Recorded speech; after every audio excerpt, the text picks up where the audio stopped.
பூமி ராமத்துல ஒரு கதை என்ன எழுதியிருக்கிறாங்க. ஒரு கிளி ஒரு மனிதர் அதை கூண்டுல அடைச்சி வச்சிருக்கு.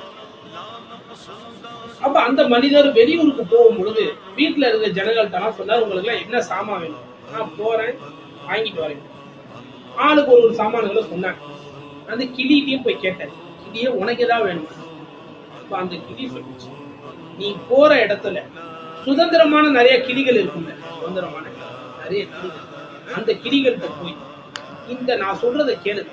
என்ன கேளுங்க, உங்கள் இனத்தை சார்ந்த ஒரு நபர் இப்படி கூண்டில் அடைப்பட்டு இருக்க, கூண்டில் நீங்கள் எல்லாம் சுதந்திரமாக இருப்பதுதான் நட்புக்கு அழகா என்ற இந்த வார்த்தையை அந்த கிளிகள்கிட்ட கேளுங்க. அது என்ன சொல்லுதோ அதை வந்து என்கிட்ட சொல்லுங்க. அந்த எனக்கு நீங்க செய்யறது என்ன, மரத்துல நிறைய கிளி உட்கார்ந்து இருக்கோம்னா அந்த கிளிகிட்ட போய் சொல்லுங்க, உங்கள் இனத்தை சார்ந்த ஒரு நபர் கூண்டில் அடைப்பட்டு இருக்க நீங்கள் எல்லாம் ஆனந்தமாக சந்தோஷமாக இருப்பது நட்புக்கு அழகா என்று நீங்கள் அதுக்கு கேளுங்க. என்ன பதில் சொல்லுங்க சர்க்கார்.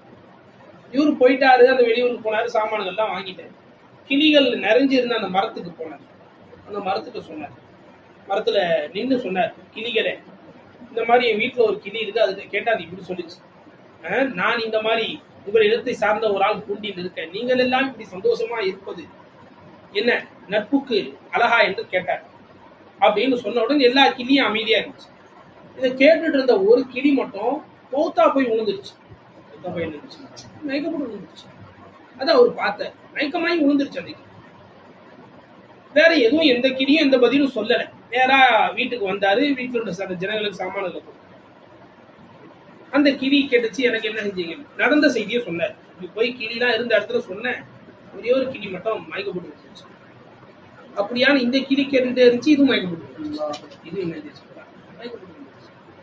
இவங்க தட்டி பாக்குறாரு, எழுப்பி பாக்குறாரு, எந்திரி மாட்டேன், செத்து போயிடுச்சுன்னு தூக்கிட்டு போய் ஜன்னலுக்கு வெளியில போட்டேன். போட்டதோட பறந்து போய் மரத்துல உட்காந்துருச்சு. என்ன இதுன்னு கேக்குறேன். நான் கேட்டதுக்கு அது எனக்கு விளக்கம் கொடுத்துருக்கு. நான் கேட்டதுக்கு என்ன ஆயிருக்கு, விளக்கம் கொடுத்துருக்கு. நீயாக இருக்கும் வரை இப்படி கூண்டுலதான் அடைச்சு போட்டு வச்சிருப்பாங்க. நீ உன்னை இழந்து விடு. நீ என்ன செஞ்சது, முக்கையதுலேன்னு முத்தலக்கா போயிடலாம். முக்கையதுலேன்னு முத்தலக்கா போயிடலாம். நீ ரிலீஸ் ஆயிடலாங்கிறது அந்த கிளி எனக்கு என்ன ஆயிருக்கு சொல்லி இருக்கு. நான் செஞ்சிட்டேன். சொல்லிட்டு அந்த கிளி சொல்லிச்சான், ஓ மனிதா, நீயும் உன்னுடைய ஹயாத் இல்மு இராதாவை அல்லாஹ்வுக்கு சொந்தப்படுத்தி விடு. நீ என்ன செய்து விடு, சொந்தப்படுத்தி விட்டால் இந்த முக்கையதான இந்த நெருக்கடியான வாழ்க்கையை விட்டும் சுதந்திரமான வாழ்க்கையை அடைஞ்சிருவேன் அந்த கிளி.